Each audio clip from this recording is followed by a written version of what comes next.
Makoto शिनकाई जब भी कोई फिल्म लाते हैं तो एनिमे कम्युनिटी में एक ही सवाल होता है, क्या ये योर नेम का record तोड़ेगी?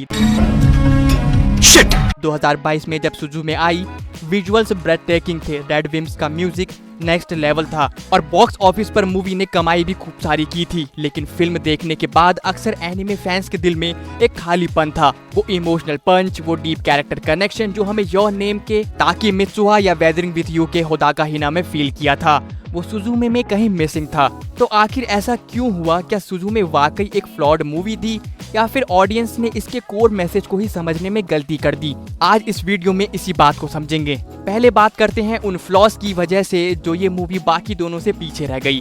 The rush romance and lack of stakes. Your name में ताकी और मित्सुहा का बॉन्ड टाइम स्किप और बॉडी स्वैपिंग के जरिए स्लोबन तरीके से बिल्ड होता है।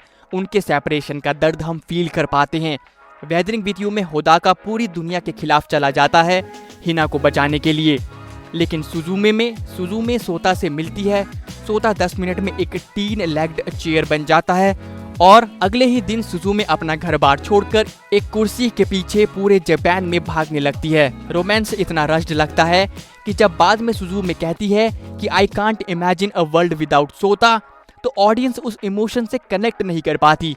कनेक्शन बिल्ड होने का टाइम ही नहीं मिला है। Under developed side characters and fast pacing. Movie का फॉर्मेट एक रोड ट्रिप जैसा है। सुजुमे अलग अलग सिटीज में जाती है, नए नए लोगों से मिलती है और डोर क्लोज करके आगे बढ़ जाती है।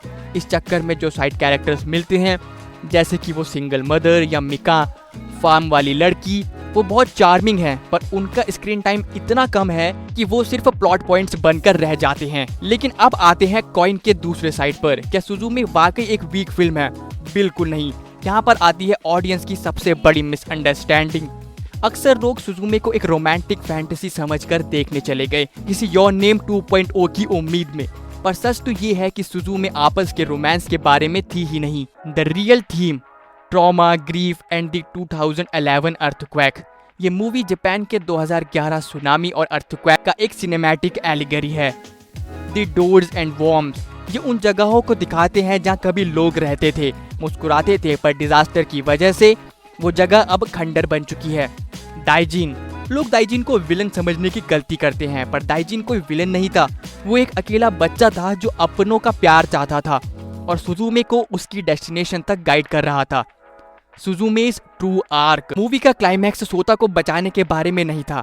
क्लाइमैक्स तब आता है जब प्रेजेंट डे सुजुमे टाइम ट्रेवल करके अपनी छोटी ट्रॉमेटाइज्ड चाइल्डहुड सेल्फ से मिलती है। वो उसे कहती है, तुम्हारा फ्यूचर हमेशा डार्क नहीं रहेगा, तुम आगे बढ़ोगी। माकोतो शिनकाई यहाँ रोमांस नहीं बल्कि एक पूरे देश के कलेक्टिव ट्रॉमा और हीलिंग प्रोसेस की कहानी सुना रहे थे। जो लोग सिर्फ रोमांस ढूंढ रहे थे, उन्होंने इस डीप इमोशनल मैसेज को मिस कर दिया।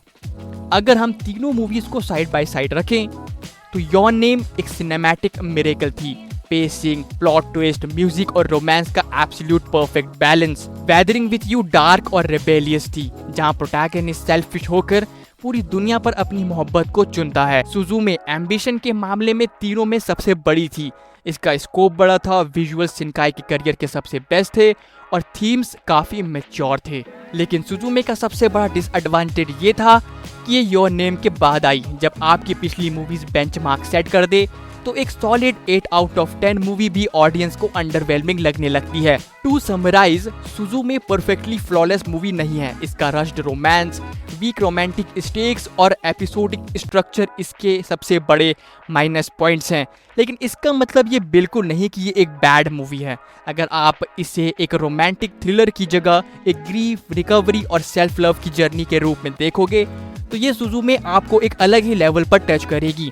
ये माकोतो शिनकाई की सबसे पर्सनल और मैच्योर फिल्म है। बस ज़रूरत है इसे एक अलग लेंस से देखने की, जिसकी मैं उम्मीद नहीं करता क्योंकि हर किसी का अपना एक पर्सपेक्टिव होता है। आपका सुजुमे के बारे में क्या थॉट्स हैं? अपने ओपिनियंस कमेंट सेक्शन में ज़रूर बताना।